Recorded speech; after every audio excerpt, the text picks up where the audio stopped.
overall amount of extra gains you're going to receive is only like maybe 5%. So as long as you're training hard, that's the main thing.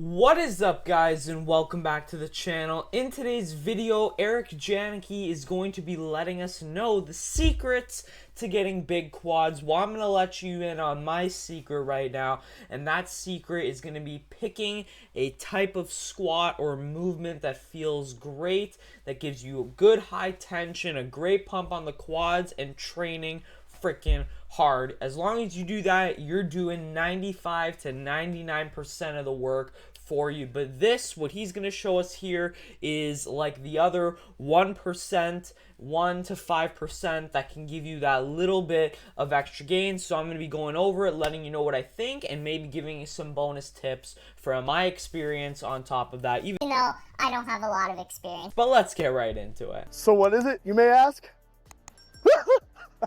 It's this absolutely insane looking wedge. This is actually a prototype of mine that I'm building by a brand new company, Torque. I'm so excited.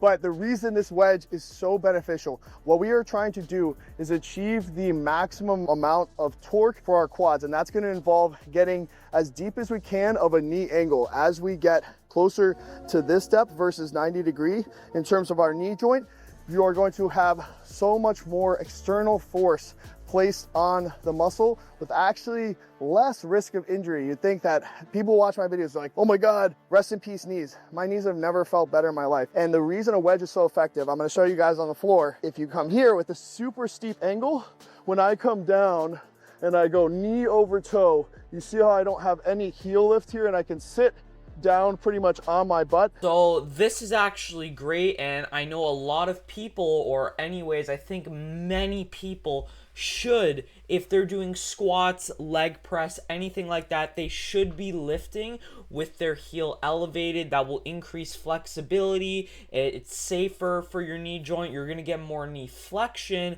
So I think you should definitely lift with an elevated heel. Now, there are different ways you can do this. Like me, I use weightlifting shoes where they actually have the elevated heel, or if you don't have that, you can use the wedge like he's showing here, or you can actually get like 2.5 pound plates and just put them under your heels when you're squatting. That's going to allow your knees to track forward more, which is going to put more tension on the quads, which is what he's saying here, without that heel lifting up off the ground. Because if you've ever tried to squat super deep, you'll know that for most people anyway, they can't really do it without their heels coming off the ground. So I think this is a must, or a very good idea if you are doing any kind of squatting or leg press pattern.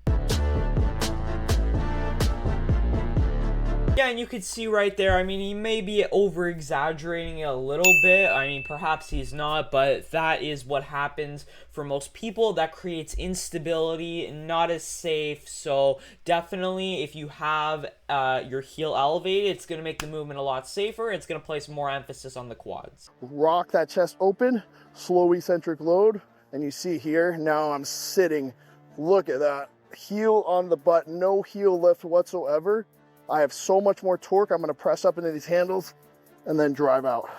So you can see when with the heel lift, now I can go foot placement much lower. And another thing is, a lot of people think that knees over toes are bad for your knees. This is absolutely not true. That if your knees go over your toes, you don't feel any pain, any discomfort whatsoever, then it's totally freaking fine. It's literally going to place more emphasis on the quads. Now, I know not a lot of people are like Eric Janicki and me, where we can squat that freaking low without having hip pain or knee pain. So what I would say is progressive overload your way to squatting or going that deep on like a leg press or anything like that. You know, when I first started working out, I definitely could not go that low. I mean, it's just my flexibility I wasn't capable of doing it. But now, over the years, I developed that flexibility, and my knees actually feel freaking amazing from doing that. So if you can't do it, that's absolutely fine. Go as low as comfortable, but try and progressive overload your way to going deeper, deeper, and deeper. And drive out. The other added benefit, now we've got more range of motion.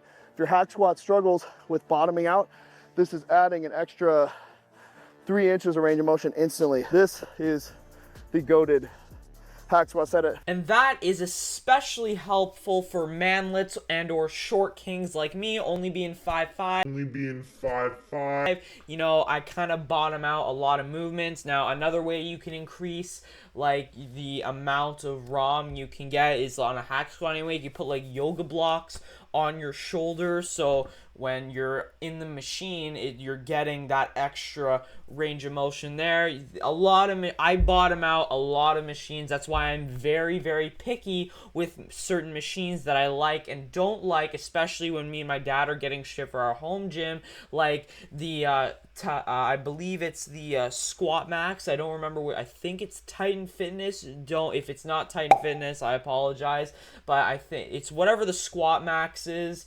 And I cannot get a full range of motion on that. Don't like the machine. Now our pendulum squat, the Gear for Fit pendulum squat we have, I can go ass to the grass, sink my ass to the floor. Freaking love that. So I'm very picky with machines because it needs to get a full ROM for me. And you can just see here, this guy's a freaking animal with how much ROM. The form is absolutely picture perfect. And I mean, the amount of heel lift he actually has here is actually like tremendously large. Most of the weightlifting shoes, or the ones I have anyway, are definitely not that big of a heel lift. And then he's also showing like, you know, without it, you're not going to get as much knee flexion, that forward knee travel. You're going to engage the glutes and adductors a little bit more. So not as much of what we want for overall quad hypertrophy. What helps with this is adding yoga blocks. So I don't want to put these all the way down here.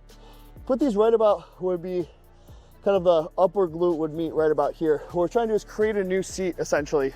So instead of the pad being down here, now instead of the torso angle being here, we're gonna drop back here. And the more we can lay back, the less pressure we have on our hips and our lower back as we push into these super deep, low foot placement positions. That's awesome. Again, there's a lot of leg presses that I just simply can't freaking do because I bottom it out. My legs are not freaking long enough. The freaking struggles of being 5'5", absolutely terrible. But I believe he's using the Arsenal leg press. I have never tried it, but that is one of the leg presses where I may actually be able to get a full ROM. And then adding the blocks back there so you're more leaned back and stuff. That's gonna, like he says, to be able to go deeper with that. So I would definitely recommend doing that. I go about just about shoulder width. The reason I don't go wide here and pull knees out, I don't want a lot of this tension to just start to shift into my adductors and glutes. My ass is humongous. I don't need more. Yeah, I think that's fine if that's comfortable for you, just going straight feet like that. Personally, for me, that's not that comfortable on my knees. It definitely feels better if my feet are more out like this. Now that is going to engage the adductors and glutes more, but I think for most people that's fine too. I mean, even as a guy, you need some freaking ass, and having a big adductors is going to give you more leg width from the front and from the rear, so I don't think that's a bad thing. Now Eric, obviously those are big strengths for him, so he wants to emphasize the quads as much as possible, but I think for most people it is more comfortable to have your toes pointed outwards a little bit like that. But hey, it works for him. That's fantastic. Doesn't really work for me. You're both gonna get freaking massive quads regardless. Almost a sissy squat format with the benefit of having completely connected feet. The reason that people often argue that sissy squats are not as effective, and they have a point, is the instability of being up on your toes. Look, I have full feet connection. I'm still not bottoming out the machine. I have no pressure in my lower back whatsoever. Definitely one of the reasons why I don't like sissy squats. And like he says, it basically puts you into a sissy squat, like with the amount of forward knee travel you're having without your heels lifting up off the pad and giving you that instability aspect. So it's taking the benefits of a sissy squat and adding more stability from it. So we're going to be engaging the quads more, taking out some glute hypertrophy. So that is really what you want for maximum quad growth. And again, you can just see how much knee flexion he's getting from this. Again, that wedge is absolutely massive, so he's getting so much freaking knee flexion there. Again, most lifting shoes are not that crazy, but I think even a moderate amount of your heels being elevated is beneficial. So that was pretty much Eric's video. I think it's amazing. I think this is some great advice. I think you should be lifting or squatting or leg pressing with your heels elevated for overall flexibility, joint health, and overall quad hypertrophy. Now, something he didn't really go over, but I know he does this himself, is when he does leg extensions, he'll add like blocks under. If I have a video of him doing it, if I can find one, he puts blocks under his knees so he can get more range of motion on the leg extensions, because most leg extensions don't allow you to go that deep. And I believe he also sets the